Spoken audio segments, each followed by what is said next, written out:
But, no, so who would get caught by this parable? Look at this in Luke 15. I'm going to read this. It's a long parable, but I want you to be thinking. His audience here is the Pharisees. It's the religious elite. And they're the ones he's trying to trap with this story. So he sets them up, and they're all expecting the story to go a certain way, and when it doesn't go their way, they're like, and Jesus has them. He's caught them. And he exposes their hypocrisy. And he paints a new picture of God and God's heart. So listen to what he says. Luke 15, verse 11. Jesus continued, there was a man who had 2 sons. The younger one said to his father, "Father, give me my share of the estate." So he divided his property between them. Not long after that, the younger son got together all he had and set off for a distant country, and there squandered his wealth in wild living. And all the religious folks say, "Shame, shame." I know your name. After he had spent everything, there was a severe famine in that whole country. Serves him right. And he began to be in need. So he went and hired himself out to a citizen of that country who sent him to his fields to feed his pigs.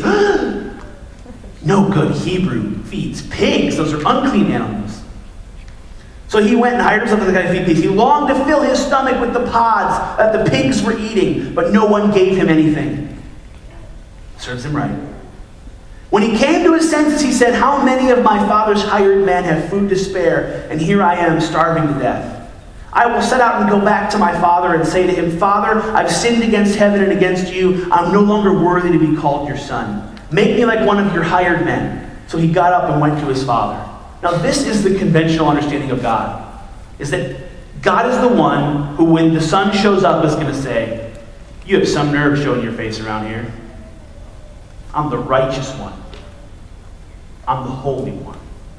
What have you done? Beg before me. Bow and beg for a place as my slave." And this is what they expected God to do. And Jesus tells a completely different story. This is what Jesus tells. While he was still a long way off, his father saw him and was filled with compassion for him. He ran to his son and threw his arms around him and kissed him. The son said to the father, "Father, I've sinned against heaven and against you. I'm no longer worthy to be called your son." But the father said to his servants, "Quick, bring the best robe and put it on him. Put a ring on his finger and sandals on his feet. Bring the fatted calf and kill it. Let's have a feast and celebrate. For this son of mine was dead and is alive again. He was lost and is now found." So they began to celebrate. Well, now we're going to see where the Pharisees are, where they're getting caught, because they're shocked by this. This is undignified behavior. And that son doesn't deserve this outpouring of favor. He deserves to be punished, not rewarded. And so here goes the Pharisees. Meanwhile, the older son was in the field. When he came near his house, he heard music and dancing. Dancing. So he called one of the servants and asked him what was going on. "Your brother has come," he replied, "and your father has killed the fatted calf because he has him back safe and sound." The older brother became angry and refused to go in. He refuses to go to the party. So his father went out and pleaded with him. But he answered his father, "Look, all these years I've been slaving for you and never disobeyed your orders. Yet you never gave me even a young goat so I could celebrate with my friends. But when this son of yours, who has squandered your property with prostitutes, comes home, you kill the fatted calf for him?" "My son," said the father, "you are always with me, and everything I have is yours. But we had to celebrate and be glad because this brother of yours was dead and is alive again. He was lost and now he's found." This paints this picture of an unexpected love of a father for his lost son. The object of God's love being unexpected. And here we have this picture of the cross. The cross is this picture of the love of God, and not of this father who sits back and says, "Well, you have some nerve showing your face right here," but as a father who's longing to draw the lost son to himself, to bring him home, to restore him. Now, what does this have to do with the cross? If I tell you something personal, you promise not to judge me? I'm serious. I want to hear you say, "I promise." Sure. Yeah. Okay. I haven't been to the dentist in 5 years. You are judging me! I told you not to! I haven't, it may even be longer than 5 years, to be honest with you. I'm not actually sure. We can't remember. My wife and I tried to figure it out. And listen, this isn't my wife's problem. She's a great wife. She nags me and reminds me dutifully about this. Don't blame her. Blame me. I need to be a grown-up. Why don't I go to the dentist? Well, first of all, my teeth don't hurt every day. This one down here hurts most days, and anytime I eat something cold or drink something hot, and when I breathe in. But when I breathe out, it's fine. I have a shooting pain, actually, as we speak right now. Oh, that really hurt, okay? But I can deal with it. I can either medicate it, or I can ignore it, or I can just learn to live with it.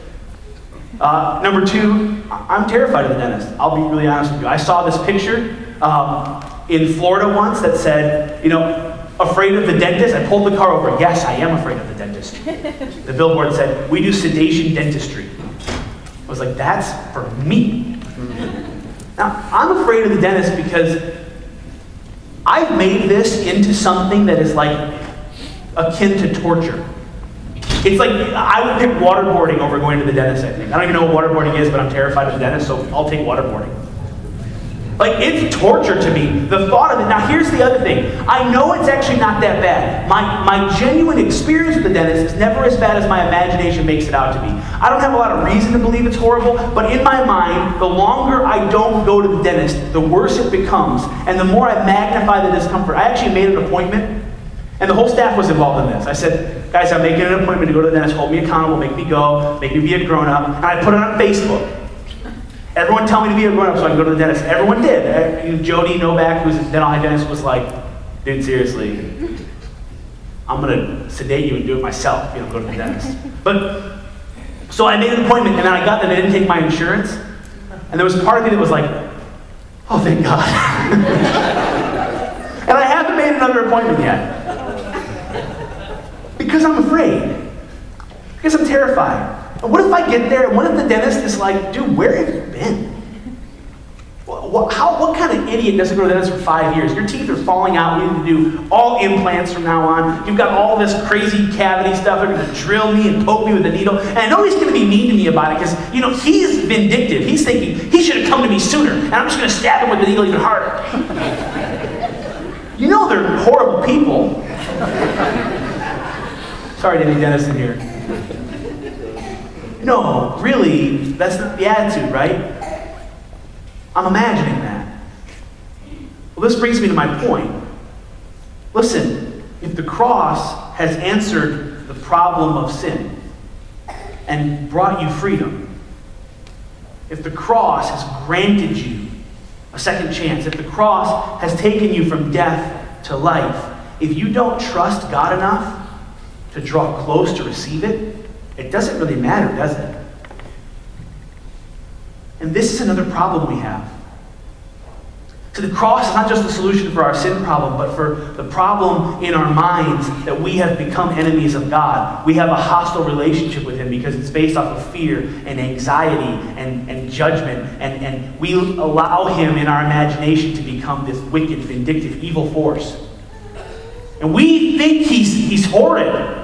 And so that keeps us from home. Listen, we ran from home because of our sin in the first place, but we stay far away because we're afraid to return. We're afraid of the reaction of our Father.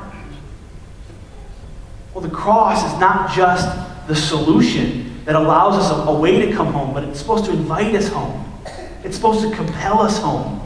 It's supposed to be the source of love that God says, no, listen, it's not that way. I'm not mad at you anymore. Jesus has solved that problem. Come home. Easier said than done, right? What's happening in Luke 15? What's happening in Luke 15 is that this idea of an inaccurate